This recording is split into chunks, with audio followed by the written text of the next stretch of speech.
আমাদের লজ্জা করে আমরা ঢাকা ইউনিভার্সিটির টিচার, আমাদের লজ্জা করে আমরা প্রাইভেট ইউনিভার্সিটির টিচার।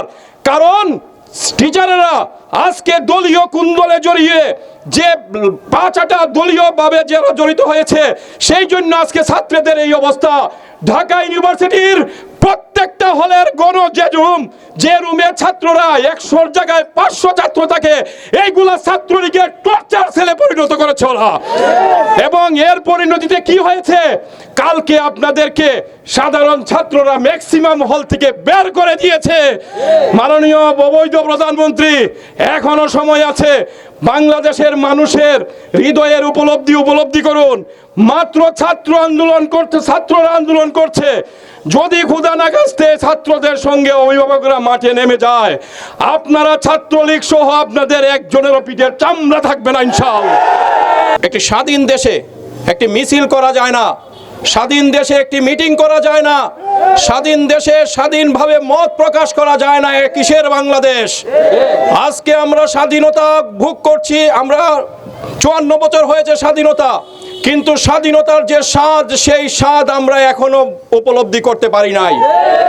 আজকে লক্ষ্য করে দেখেন, প্রতিটি অধিকার আদায়ের জন্য এই কয়েকদিন আগে এই অবৈধ সরকার যে চুক্তি করে এসেছিল, সেই চুক্তিতে যখন প্রত্যেকটা বিশেষজ্ঞ মতামত দিয়েছিল এই চুক্তি ঠিক না, একটা চুক্তিও বাংলাদেশের পক্ষে ছিল না, তখন এই অবৈধ প্রধানমন্ত্রীর একগুঁয়েমি, সে বলতেছে, একইভাবে বলতেছে এইগুলা নাকি বৈধ, এইগুলা নাকি দেশের স্বার্থেই করা হয়েছে। আমরা একটার পর একটা ওনার অবৈধ প্রধানমন্ত্রীর অবৈধ কার্যকলাপের তীব্র নিন্দা এবং ঘৃণা প্রকাশ করছি।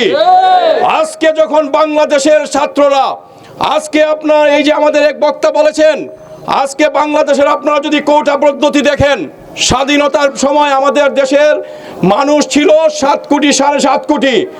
ডিসেম্বর মাসে যখন আমাদের সেনাবাহিনীর প্রধান তথা যুদ্ধের প্রধান উসমানী সাহেবকে বলা হয়েছিল মূল মুক্তিযোদ্ধার সংখ্যা কত, তখন উনি বলেছিলেন সর্বসাকুল্যে 1,83,000। আমরা ধরে নিলাম 2 লাখ। 2 লাখের কোটা হিসাবে যদি 5% ধরা হয়, তাহলে যে পরিমাণ দাঁড়ায় মাত্র সামান্য কিছু দাঁড়ায়। কিন্তু আপনি এই 5% কোটাকে 30% নিয়েছেন, এবং গত 15 বছরে দেশের মেধাবী ছাত্রদের জায়গা না দিয়ে আপনি আপনার পছন্দের ইন্ডিয়ার মানুষকে বাংলাদেশে চাকরির সুবিধা করে দিয়েছেন। আমরা লক্ষ্য করে দেখেছি, যারা অরিজিনাল মুক্তিযোদ্ধা, যারা দেশকে স্বাধীন করেছে, যেমন গতকালকেও এক মুক্তিযোদ্ধার ছেলে বলেছে, আমার বাবা বলেছে, তোমার বাবাকে তুমি ফেরত পেয়েছো, এর চেয়ে বড় কৌটা আর কি চাও? আসলে একজন খাঁটি মুক্তিযুদ্ধ কৌটার জন্য চায় না। আজকে আমরা বিভিন্ন জায়গায় দেখছি মুক্তিযোদ্ধারা কৌটার বিরুদ্ধে কথা বলছেন। আজকে মেধাবীদেরকে যেভাবে বঞ্চিত করা হচ্ছে, আজকে লক্ষ্য করে দেখবেন, যদি 30% সহ 56% কৌটা দেওয়া হয়, তাহলে যে জিনিসটা হবে, বাংলাদেশের একজন মেধাবী ছাত্র বাংলাদেশে পড়ালেখা করবে না। কারণ সে পড়ালেখার সময়ই তার একটা, আজকে তার যে ভবিষ্যৎ, সে চাকরি পাবে কিনা সেই লক্ষ্য সে পূরণ করতে পারবে না। সেই জন্য আজকে তাদের ন্যায্য অধিকার তারা সুশৃঙ্খলভাবে আন্দোলন করছে, কোনো ধরনের বিশৃঙ্খলা নাই, কিচ্ছু নাই।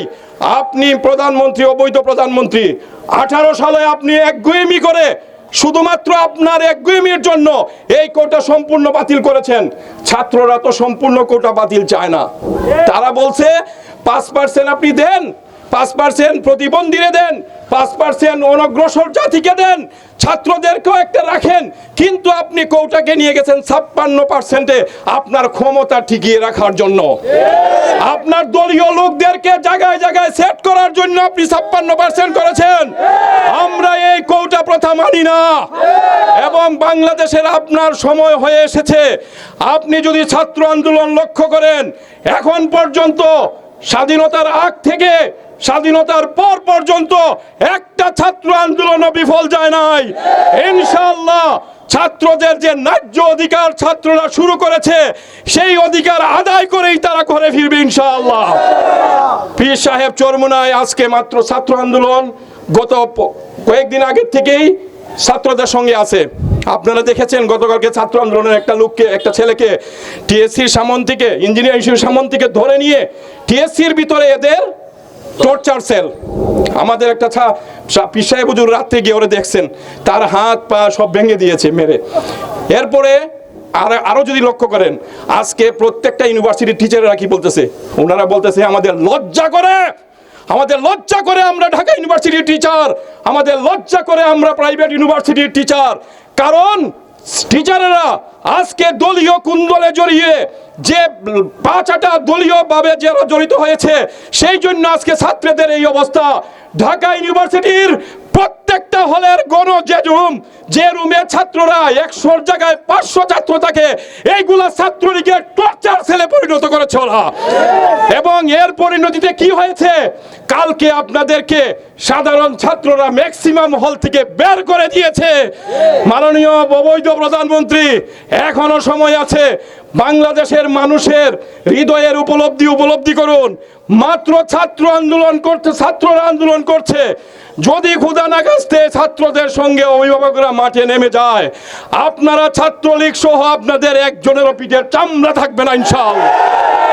কাজেই আমরা এই ছাত্রদের ন্যায্য অধিকারের জন্য আমরা আমাদের জান মাল সময় দিয়ে আমরা রাস্তায় থাকবো ইনশাআল্লাহ, রাজি আছি ইনশাআল্লাহ। কারণ ছাত্ররা আপনার আমার সন্তান। আমরা এখানে বেশিরভাগ, যেমন আমাদের অনেকের সন্তানই আজকে ঢাকায় পড়ালেখা করতেছে, অনেক গার্জেন নির্ঘুম রাত কাটাইতেছে, তার ছেলেটা কোথায় আছে, কোথায় খাইতেছে। আপনি মনে করছেন হল বন্ধ করে দিয়ে আর কি করে দিয়ে ছাত্র আন্দোলন দমন করবেন? ছাত্রদের আন্দোলন সম্বন্ধে আপনার আইডিয়া থাকা দরকার, এবং ইনশাআল্লাহ এটা হারে হারে টের পাবেন। আমি আজকে পীর সাহেব চরমুনের ডাকে আপনারা কষ্ট করে এই গরমের মধ্যে এসেছেন, সেই জন্য আপনাদেরকে ইসলামী আন্দোলন হবিগঞ্জ জেলা শাখার পক্ষ থেকে আন্তরিক মুবারকবাদ। আমাদের এই আসা যাওয়াকে যেন আল্লাহ কবুল করেন, আল্লাহ যেন আল্লাহর জমিনে আল্লাহর দ্বীন প্রতিষ্ঠার জন্য আমরা সবাই একত্রে কাজ করতে পারি। আল্লাহ আমাদের সবাইকে কবুল করুন।